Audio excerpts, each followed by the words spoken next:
자, 위험도 구하는 식은 어떻게 되는데? 하한계분의 뭐라고? 상한계 빼기 하한계 이렇게 기억하셔야 되겠죠. 그래서 식 쓰면 하한계가 10, 40 마이너스 10에서 얼마? 3 이렇게 나올 거라는 거죠. 자, 여기까지 해서 정리 한번 해야 되겠지. 자, 상현이 보고 시켜보겠다. 자, 첫 번째 뭘 단순함기를 꼭 지금 외우기 시작하라 그랬어? 연소범위 대소관계를 꼭 외우기 시작하라 그랬어. 반드시 외우기 시작하라 그랬고, 그 다음에 또 단순함기에서 외우기 시작해야 될 게 뭐야? 위험도 여러분들이 이제 지금부터는 외우기 시작해야 돼요. 한 달 남았으니까 외우기 시작해야 되니까 대소관계를 여러분들이 기억을 좀 한번 해두라 그랬어. 그래서 연소범위 대소관계 상현이 얘기해봐. 소윤이 얘기해봐.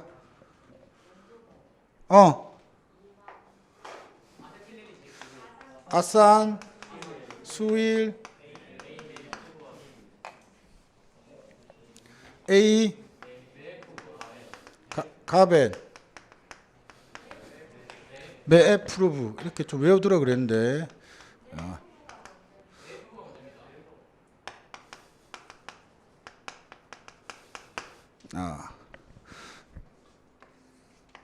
이렇게 가야 되겠죠. 이거 외우셔야 된다는 거 생각 한번 해보시고. 자, 근데 이거 뭐야? 아세틸렌, 산이 뭐야? 산화 에틸렌, 수가 뭐야? 수소, 1이 뭐야? 일산화탄소, 애가 뭐야? 디에틸에테르 생각나셔야 되고, 이가 뭐야? 이황화탄소, 가가 뭐야? 가솔린, 벤이 뭐야? 벤젠, 메탄, 에탄, 프로판, 부탄, 가솔린, 벤젠. 자, 정리 한번 해서 꼭 기억하셔야 될 것 같고, 그 다음에 위험도가 큰 거, 이하, 산해, 수해산일, 벤가라고 바꿔서 외우더라 그랬죠.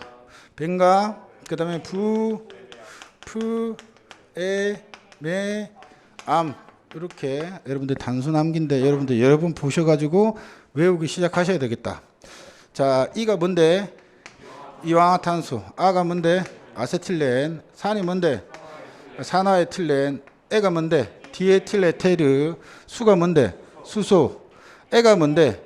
에틸렌이야, 에틸렌. 에틸렌. 산이 뭔데? 산화 프로필렌. 그 다음에 일산화탄소, 벤젠, 가솔린, 부탄, 프로판, 에탄, 메탄, 암모니아. 무조건 외우셔야 돼요, 여러분들. 이렇게 여러분들 무조건 기출문제 한 번이라도 풀어봤으면 예전에 굉장히 많이 출제가 되었구나. 그래서 뭐 시험치기 한 1, 2분 전이라도 여러분들 반드시 확인하셔야 될 내용이고, 야, 뭐 가장 큰 건 뭐라고? 이황화탄소. 가장 큰 건 뭐라고? 뭐 이거 못 외우고 하면 답이 없다. 이건 기출에서 여러 번 나왔으니까. 그래서 이건 꼭 여러분들 정리를 한번 하고 가셔야 되겠죠.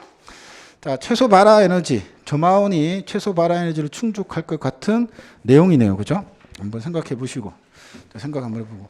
아, 이런 거, 그 다음에 자기가 이제 공부를 좀 했으면 이런 것들이 이제 느껴져야 될 것 같아. 자, 물어봤다. 이런 거 안 먹었다.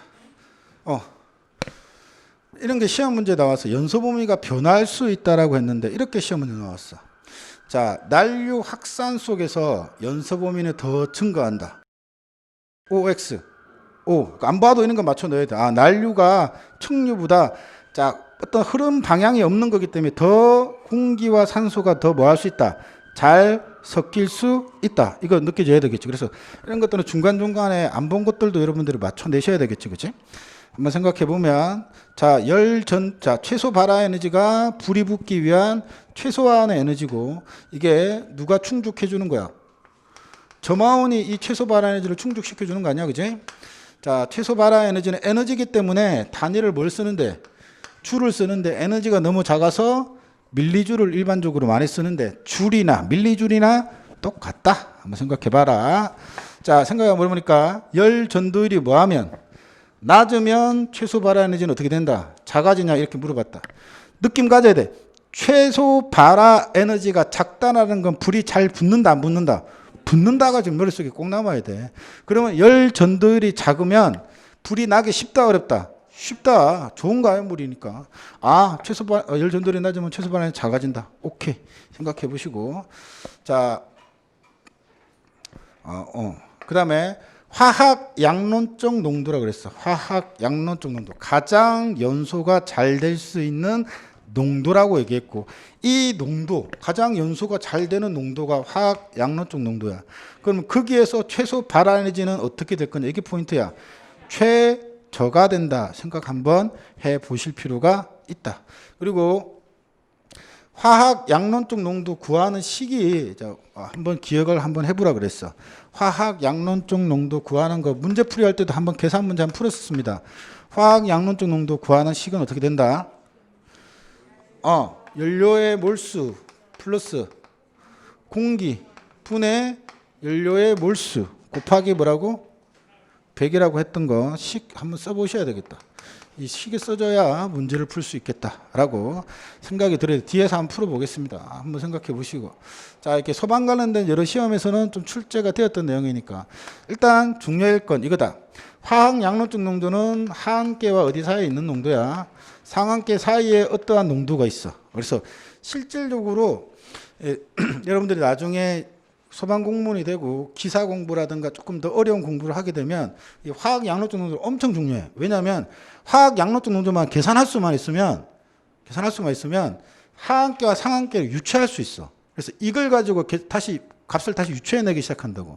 물론 실제 계치와 약간 차이가 있지만 어느 정도 대략적인 값을 우리가 찾아낼 수 있다고. 그래서 화학 양론적 농도를 계산할 수 있어야 곱하기 0.5535 하면 하한계 되고 0.55 하면 상한계 되고 이렇게 계산할 수 있는 식들이 쭉 나오거든. 그래서 아주 중요한 개념이다. 이유가 어찌됐든 화학 양론적 농도가 가장 연소가 잘 되는 농도다.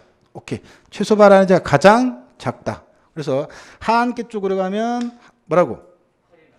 최소 발화에너지는 증가하게 되고 상한계 쪽으로 가도 증가하게 된다. 여기가 최저값을 가지기 때문에 생각 한번 해보시라고 그랬죠. 자, 그래서 나와 있죠. 하한계 쪽으로 갈수록 최소 발화에너지는 감소하고 말도 안 되지. 위에서 여기가 값이 가장 작다고 했는데 상한계 쪽으로 갈수록 증가한다. 틀렸죠. 둘 다 어떻게 된다? 증가한다. 이 얘기지, 그치? 둘 다 증가한다. 이런 내용이지, 그치? 정리를 한번 해 두실 필요가 있는 내용이지, 그치?